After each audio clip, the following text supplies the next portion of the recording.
Shalom dan damai sejahtera buat semua jemaat SIBPT yang dikasihi. Berikut adalah prosedur operasi standard SOP mengikut ketetapan daripada Pusat SIB Sabah, Majlis Keselamatan Negara, Kementerian Kesihatan Malaysia dan Kerajaan Negeri Sabah.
Kuasanya mengalir melawat setiap hati kami.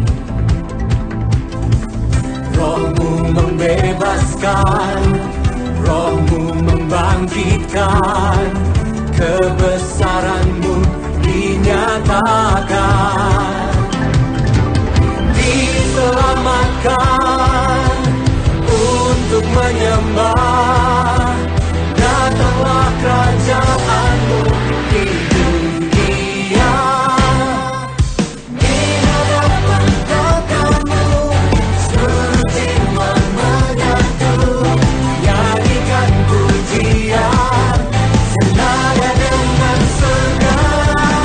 Kami datang bersatu, sembah puji nama-Mu, semesta bersuka bersama dengan surga.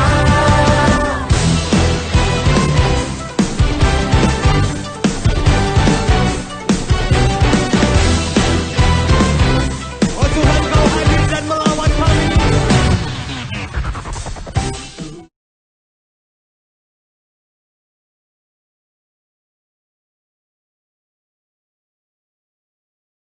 Aku percaya kepada Allah, Bapa yang Maha Kuasa, Khalik langit dan bumi, dan kepada Yesus Kristus, Anaknya yang tunggal, Tuhan kita, yang dikandung dari Roh Kudus, lahir dari anak darah Maria, yang menderita sengsara di bawah pemerintahan Pontius Pilatus, disalibkan, mati, dan dikuburkan, turun ke dalam kerajaan maut, pada hari yang ketiga bangkit pula dari antara orang mati. Naik ke syurga, duduk di sebelah kanan Allah, Bapa yang Maha Kuasa, dan dari sana Ia akan datang untuk menghakimi orang yang hidup dan yang mati. Aku percaya kepada Roh Kudus, gereja yang kudus dan am, persekutuan orang kudus, pengampunan dosa, kebangkitan orang mati, dan hidup yang kekal. Amin.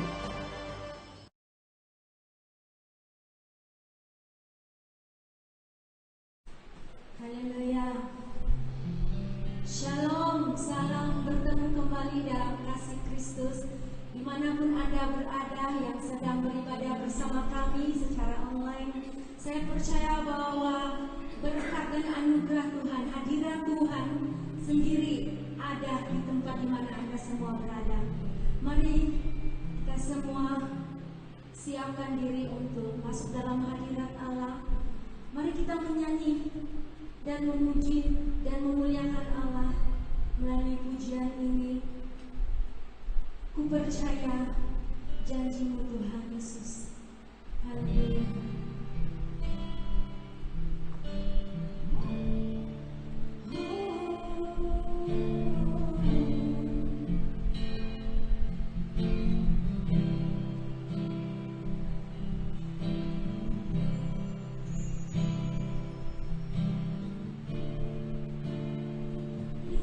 Terima kasih Tuhan.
Kasih-Mu di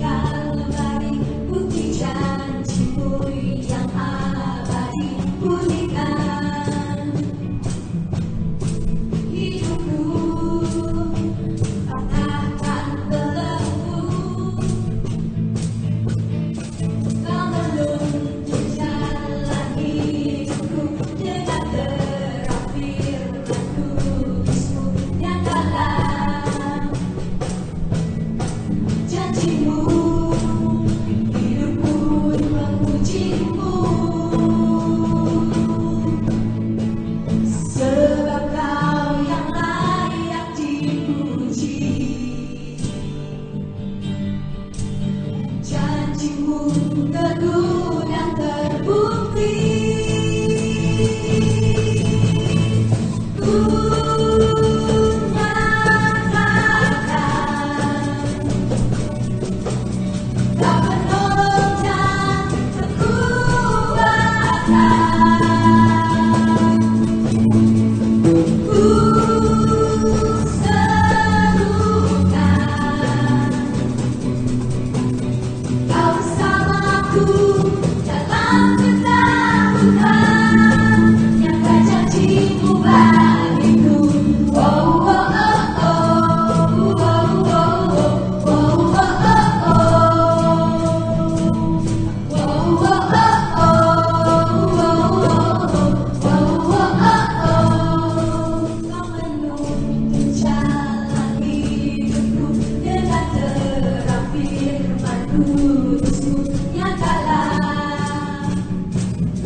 Lebih kuat dari dosa, kasih yang menembus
diam lagi sebentar sebelum kita mendengar firman Tuhan.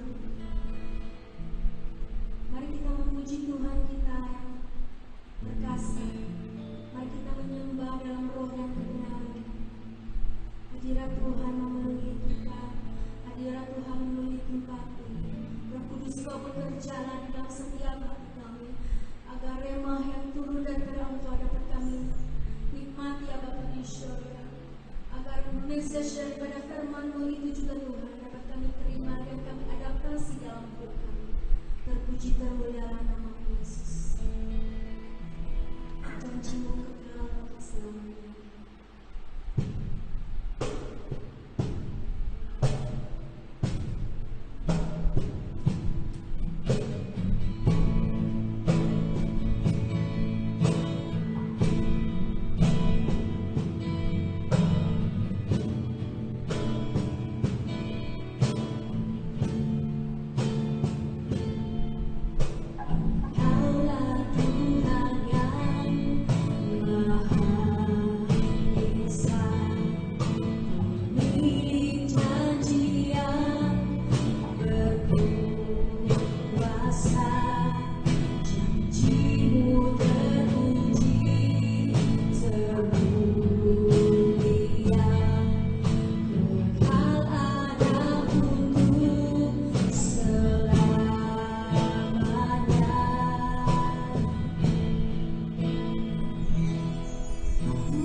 Seluruh ciptaan pun bergema, bersorak menyatakan Engkau Raja. Janji-Mu kekal untuk selamanya. Dengan sepenuh hati ku percaya, setia dan sekata, sehati sejiwa, muliakan nama-Mu. Mari kita nyanyikan lagu ini sekali lagi.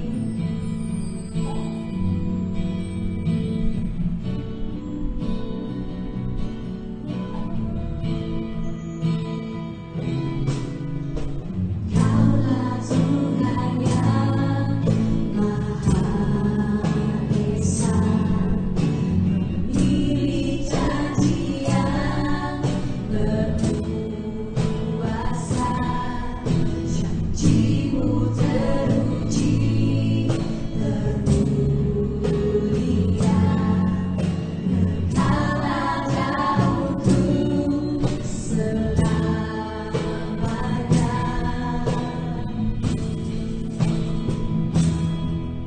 Maka seluruh ciptaan pun bergema, bersorak menyatakan Engkau Raja. Janji-Mu kekal untuk selamanya. Dengan sepenuh hati ku percaya, setia dan sekata, sehati sejiwa, muliakan nama-Mu. Katakan kami memuji-Mu Tuhan. Ku memuji-Mu, ku agungkan-Mu. Haleluya, puji haleluya. Ku percaya janji-Mu Tuhanku. Haleluya, haleluya. Ku memuji-Mu, ku agungkan-Mu. Haleluya, puji haleluya. Ku percaya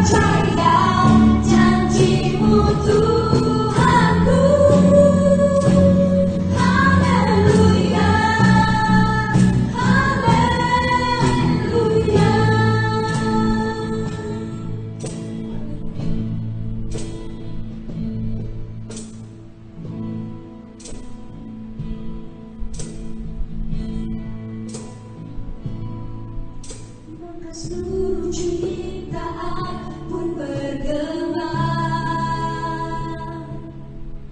bersorak menyatakan Engkau Raja. Janji-Mu kekal untuk selamanya. Dengan sepenuh hati ku percaya, seia dan sekata, sehati sejiwa, muliakan nama-Mu.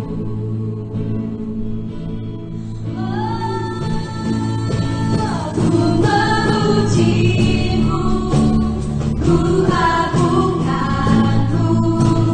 Haleluya, puji haleluya. Ku percaya janji-Mu Tuhanku. Haleluya, haleluya. Memuji-Mu, ku agungkan-Mu. Haleluya, puji haleluya. Ku percaya janji-Mu Tuhanku. Haleluya, haleluya. Haleluya, haleluya.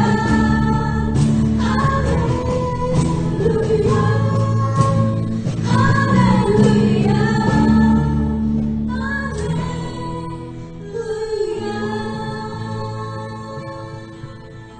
Tuhan Yesus.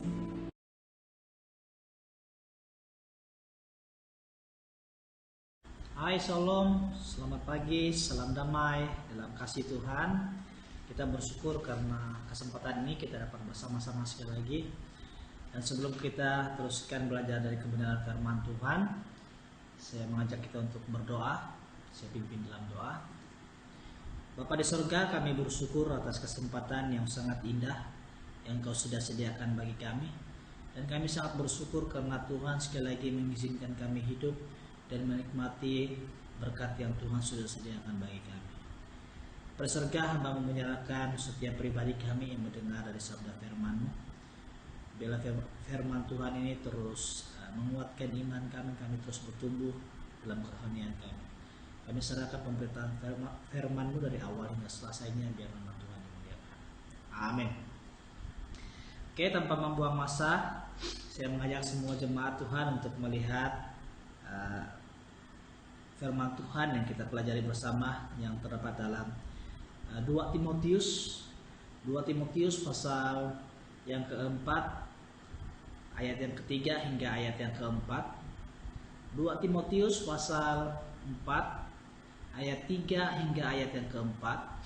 Saya akan baca. Karena akan datang waktunya orang tidak dapat lagi menerima ajaran sehat, tetapi mereka akan mengumpulkan guru-guru menurut kehendaknya untuk memuaskan keinginan telinganya. Mereka akan memalingkan telinganya dari kebenaran dan membukanya bagi dongeng. Surat Timotius ini ditulis oleh Rasul Paulus sendiri. Surat yang terakhir ataupun surat yang kedua Paulus menulis khususnya kepada anak didiknya Timotius. Paulus mendengar bahwa tentang pelayanan Timotius dan cabaran-cabaran Timotius dalam situasi ini, sehingga Paulus menulis surat ini memberi kata nasihat, dorongan dan kekuatan bagi Timotius sebagai anak didiknya. Dan Paulus juga menasihati melalui penulisan surat yang kedua kepada Timotius supaya bertanggung jawab dalam pengajarannya dan bertanggung jawab untuk menggembala ataupun menasihati, memberitakan firman Tuhan bagi mereka yang dilayaninya. Jemaat Tuhan yang saya kasih dalam Kristus Yesus, melihat dalam pembacaan tadi, saya senang sekali ataupun membawa kita untuk belajar tema yaitu hancurnya dogma Kristen. Sekali lagi saya mengulangi tema kita pada minggu ini ataupun hari ini, berbicara mengenai tentang hancurnya dogma Kristen. Jemaat Tuhan yang saya kasih dalam Kristus Yesus, kalau kita melihat dalam pembacaan kita sebentar tadi yang mengatakan mengenai tentang lebih kepada orang yang meninggalkan Tuhan ataupun murtad, ya. Pertanyaan dia, mengapakah mereka murtad? Dan apa sebab mereka murtad? Jadi sesuai dengan tema kita pada hari ini mengenai tentang hancurnya dogma Kristen, ada beberapa sebab ataupun beberapa hal mengapa dogma kekristenan hancur. Poin pertama itu adalah menganggap doktrin tidak penting, ya. Menganggap doktrin tidak penting. Kehancuran dogma kekristenan disebabkan menganggap doktrin itu tidak penting, ya. Beranggapan doktrin itu tidak penting. Kalau kita melihat kehancuran dogma Kristen disebabkan oleh karena kita sendiri yang menganggap doktrin itu tidak penting bagi pertumbuhan secara rohani dalam kehidupan kita. Tapi kalau kita melihat dalam pembacaan kita dalam ayat yang ketiga, karena akan datang waktunya, perhatikan kalimat ini, karena akan datang waktunya orang tidak dapat lagi menerima ajaran sehat. Perhatikan, Paulus menulis surat ini kepada Timotius. Timotius akan menghadapi waktu yang agak sukar. Dan itulah sebabnya Paulus menulis surat ini, supaya memberi dorongan, kekuatan, kata-kata nasihat kepada Timotius. Orang tidak dapat lagi menerima ajaran sehat, tetapi mereka akan mengumpulkan guru-guru menurut kehendaknya untuk memuaskan keinginan telinganya. Perhatikan, kalau kehancuran dogma Kristen disebabkan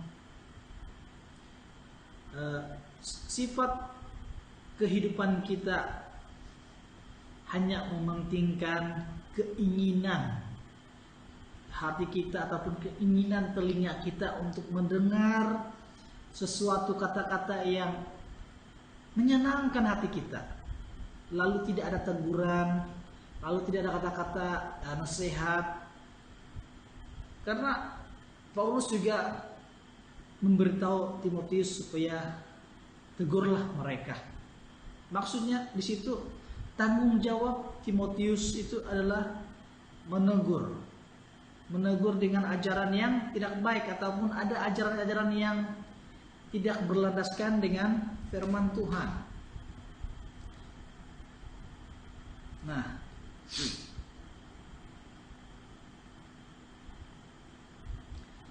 mereka hanya mengutamakan mendengar yang menyenangkan hati mereka, yang menyadapkan telinga mereka mendengar dengan hal-hal kehidupan yang menimbulkan dosa.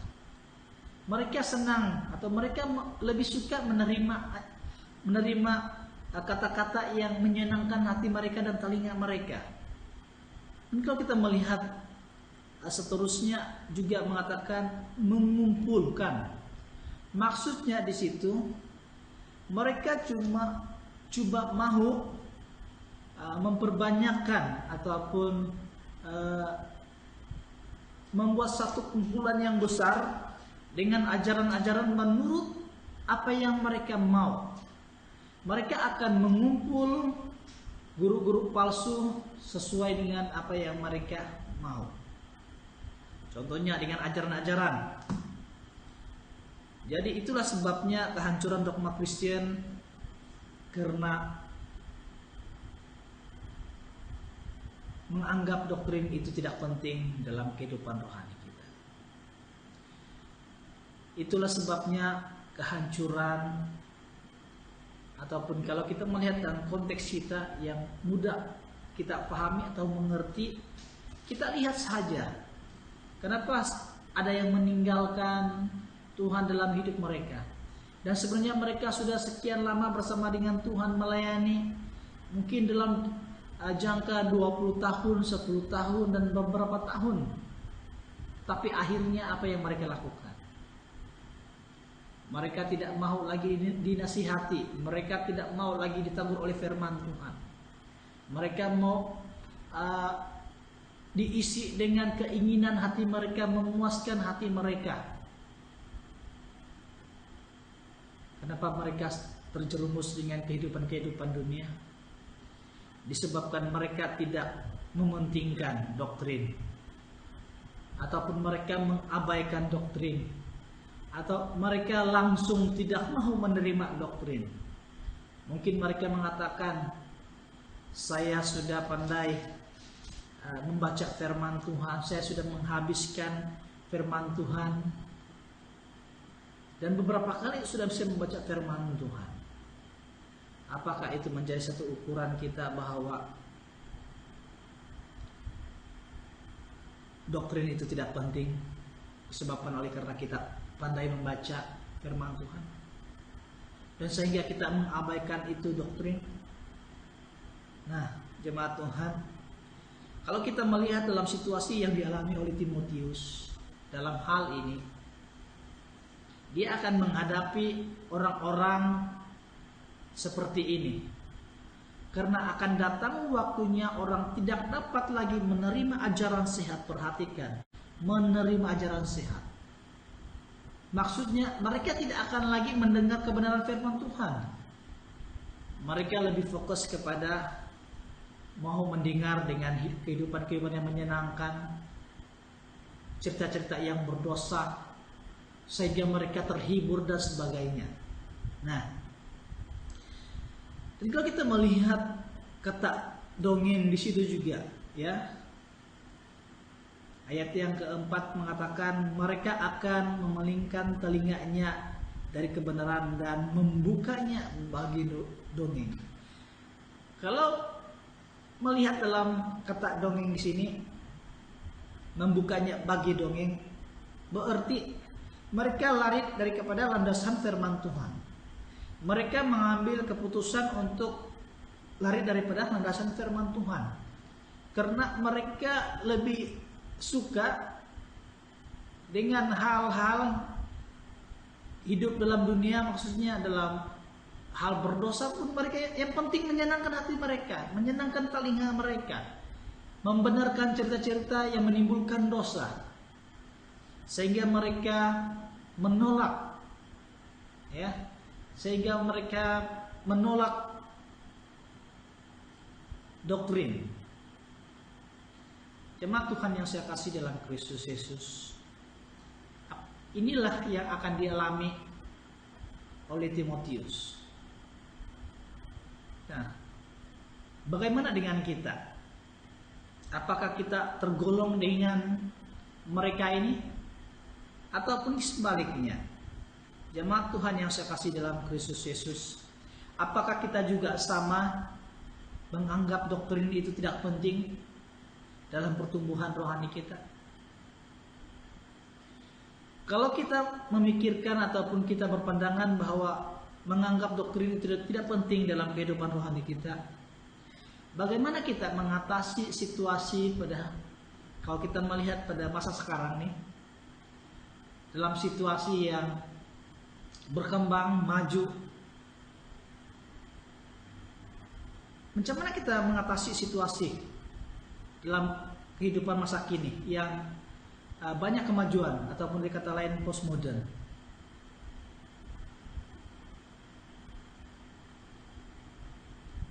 Jemaat Tuhan yang saya kasih dalam Kristus Yesus,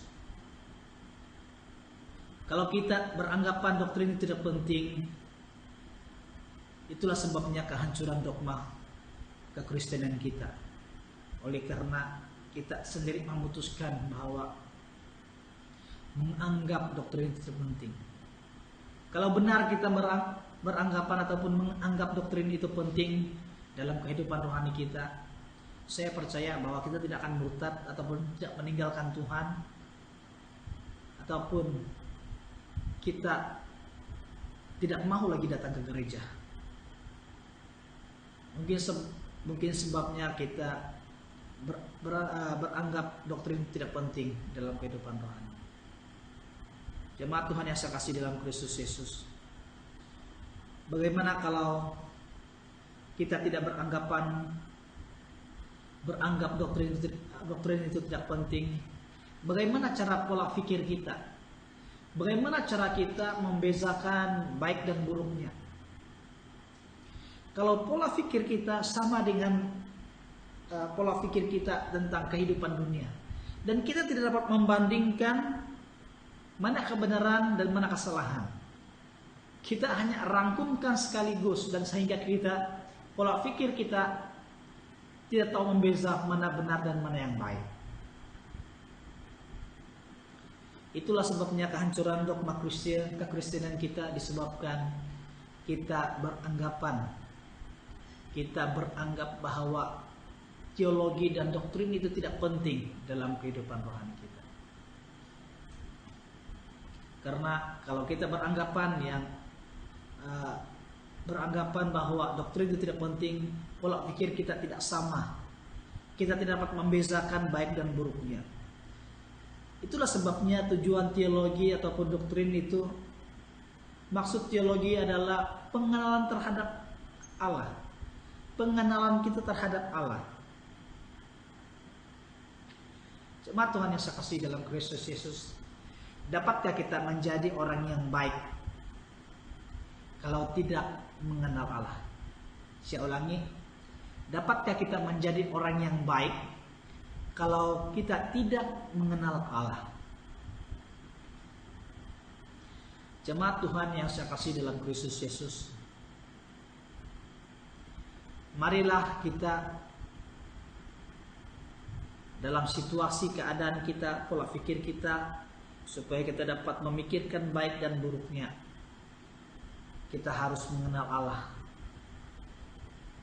Kita harus mengenal Allah kita. Itulah sebabnya pentingnya doktrin dalam kehidupan perkembangan rohani kita. Nah, hal yang kedua, kehancuran dogma kekristenan itu adalah tertipu oleh kepuasan rohani. Oke. Sekali lagi, hal yang kedua, kehancuran dogma kekristenan kita adalah tertipu oleh kepuasan rohani. Saya tidak menafikan bahwa mengenai tentang sejarah, bahwa sepanjang sejarah-sejarah umat Kristen, kalau kita melihat dalam sejarah-sejarah, mereka lebih tertarik kepada hal-hal mukjizat dan hal-hal yang melihat berbau rohani. Maksud saya ini melihat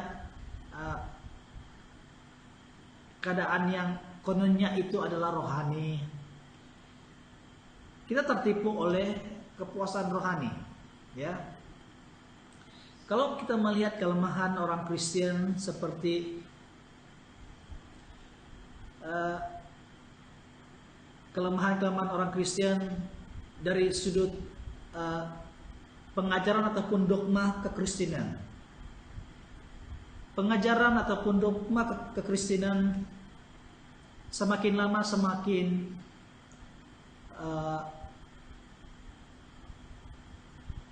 pemikiran kita, kenalan kita terhadap Allah semakin lama semakin kandur, karena kita terlalu lebih kepada hal-hal mukjizat, hal-hal penglihatan dan sebaliknya.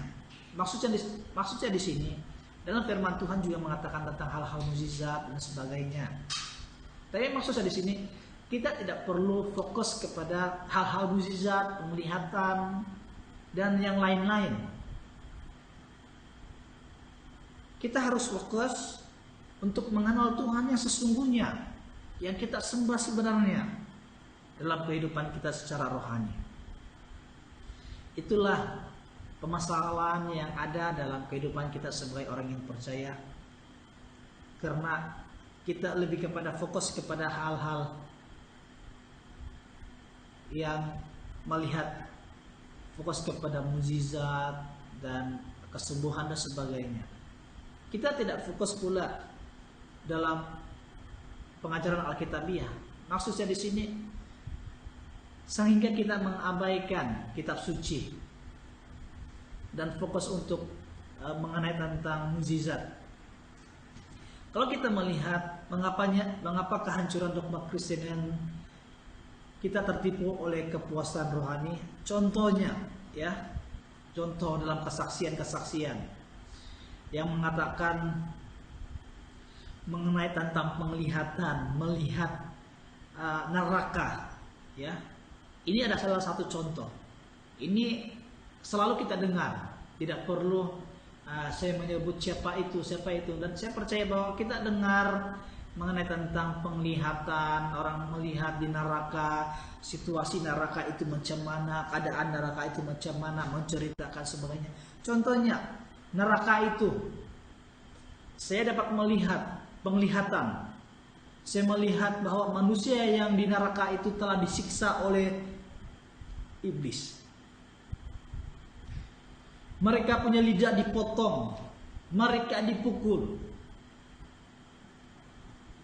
sehingga ada penglihatan yang kononnya melihat ada unsur-unsur rohani dalam situasi yang saya ada penglihatan, saya dapat melihat, saya nampak orang masuk neraka, mereka telah dihukum oleh iblis. Apakah itu ada landasan dari firman Tuhan? Ada kitab suci menyatakan hal seperti itu? Kelihatannya rohani, tetapi sebenarnya itu bukan rohani. Itu hanya menipu kita, kononnya kita puas dalam kerohanian kita. Jemaat Tuhan yang saya kasih dalam Kristus Yesus, apakah iblis berkuasa di neraka? Iblis juga dihukum. Kalau mereka di neraka, mereka pasti dihukum. Mereka juga Tuhan yang menghukum mereka, karena Tuhan yang menghakimi. Seolah-olah penglihatan mereka itu unsur rohani, seolah-olah iblis yang berkuasa di neraka. Seolah-olah pola pikir kita itu terlalu cetek dalam hal-hal seperti ini. Tapi saya percaya bahwa jemaat Tuhan yang sudah dewasa, yang sudah matang, yang lama mengenal Allah,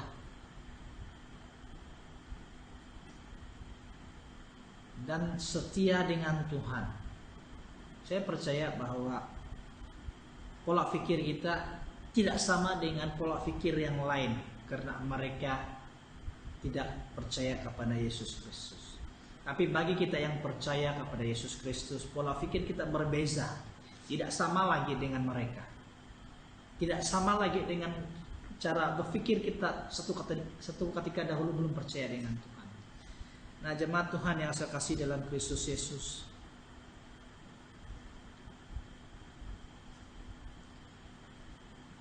kalau ada di antara jemaat Tuhan yang merasakan ada Tuhan berbicara dalam hidup kita, ada Tuhan membisik dalam hidup kita, selidiki dahulu. Saya percaya bahwa kedewasaan yang kita ada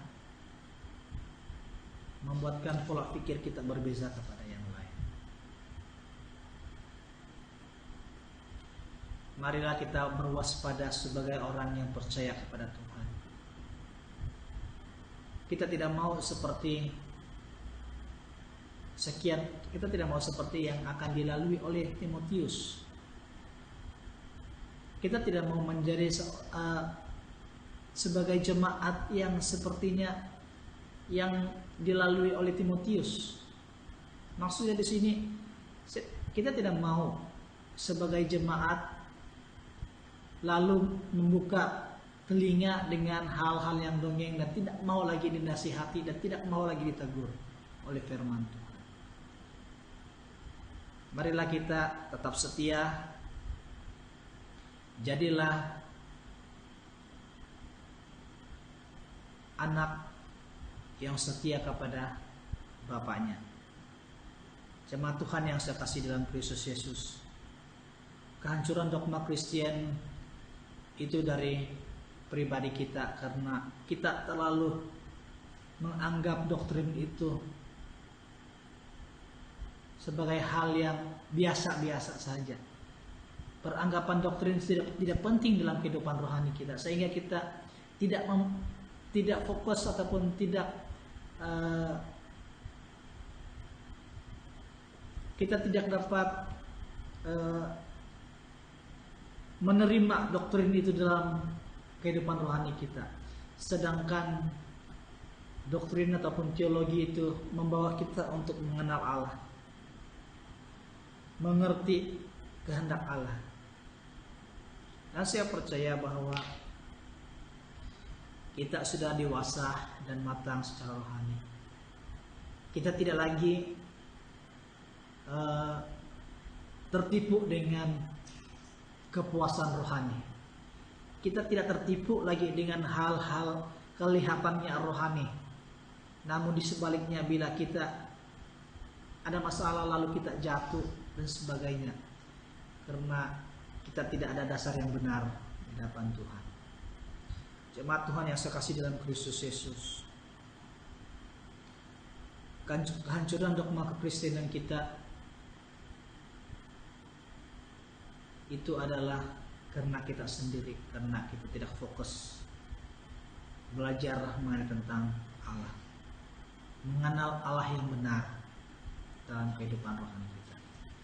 Terima kasih atas kesempatan kita pada pagi ini, karena dapat kita meluangkan untuk melihat firman Tuhan dan belajar bersama-sama.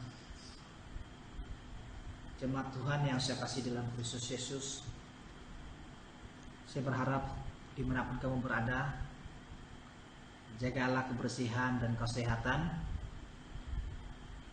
dan jangan selalu jalan-jalan di tempat yang ramai.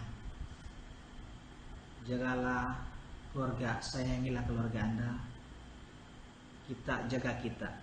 Mari kita berdoa. Bapa di surga, kami bersyukur atas kebaikan Tuhan, kesempatan yang Tuhan sudah berikan untuk kami, dan kami pergunakan kesempatan ini untuk bersama-sama belajar dari sabda firman-Mu.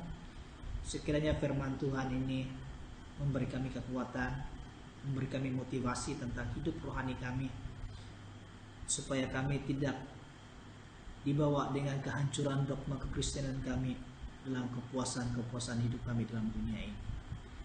Kami mengharapkan supaya kami tetap setia, tetap mengenal Allah yang benar dalam hidup kami, sehingga rohani kami terus berkembang dan terus matang di dalam Tuhan. Terima kasih Tuhan atas kesempatan yang sangat indah, dan hamba-Mu juga berdoa khususnya aktivitas kami pada minggu depan, biarlah Tuhan menjaga, memelihara kami apapun pekerjaan kami, maupun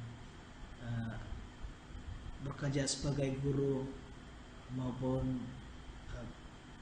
berkebun dan bisnis sendiri dan yang lain-lain. Kami serahkan semua jemaat Tuhan supaya mereka terus taat dan setia dan diberkati Tuhan. Dan juga hamba berdoa bagi jemaat Tuhan yang mempunyai kelemahan tubuh, supaya mereka juga menikmati kesehatan tubuh yang baik, semuanya oleh karena kasih Tuhan dalam kehidupan kami. Terima kasih Tuhan, dalam nama Yesus kami sudah berdoa. Amin. Terima kasih atas perhatian kita. Selamat pagi dan selamat beraktivitas. Tuhan Yesus memberkati.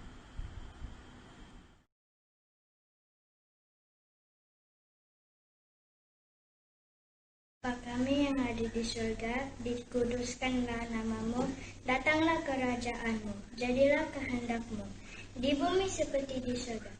Berikanlah kami pada hari ini makanan yang kami yang secukupnya, dan ampunilah kami yang kesalahan kami, seperti kami juga mengampuni orang yang bersalah kepada kami. Dan janganlah membawa kami ke dalam pencobaan, tetapi lepaskanlah kami daripada yang jahat. Karena Engkaulah yang mempunyai kerajaan dan kuasa dan kemuliaan sampai selama-lamanya. Amin. Amin. Amin.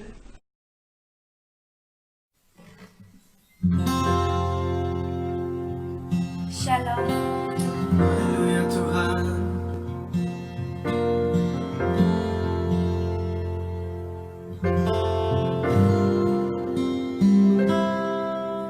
Syukur untuk setiap rencanamu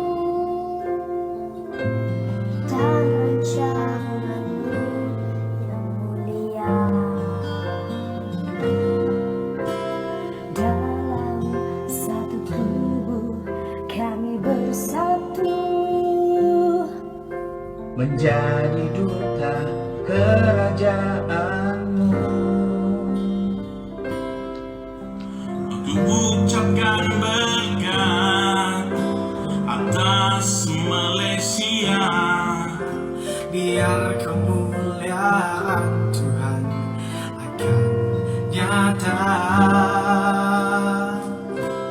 bagi bangsa ini kami berdiri dan membawa doa kami kepadamu.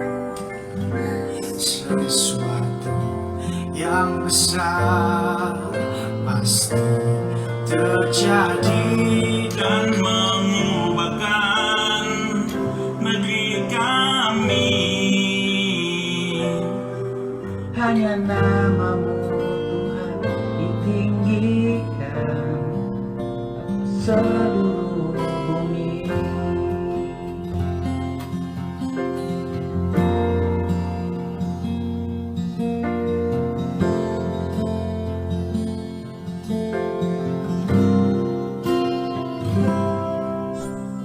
Kami rindu melihat Malaysia pulih dari semua problema.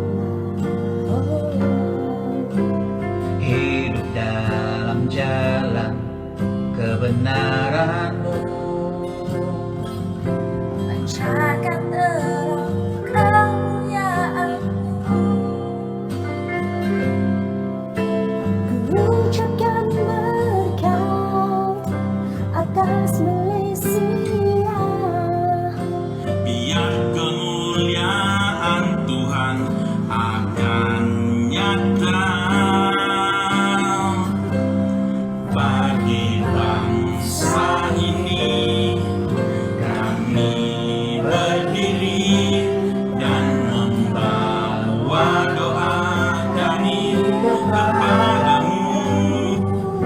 Sesuatu yang besar pasti terjadi dan mengubahkan negeri kami.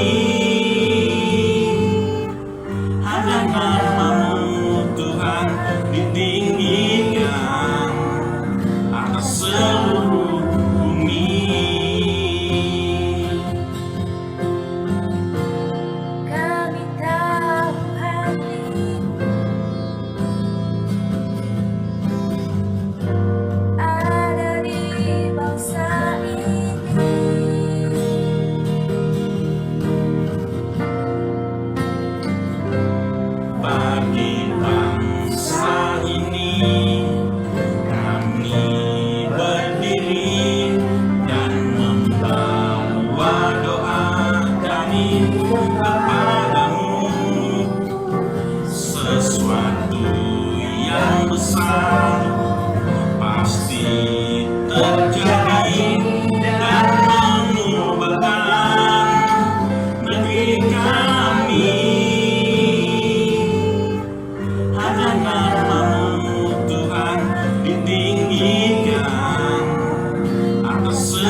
Oh betapa indahnya bila kita hidup rukun bersama, seperti minyak yang mengalir mengurapi, seperti embun Hermon yang turun ke Bukit Sion.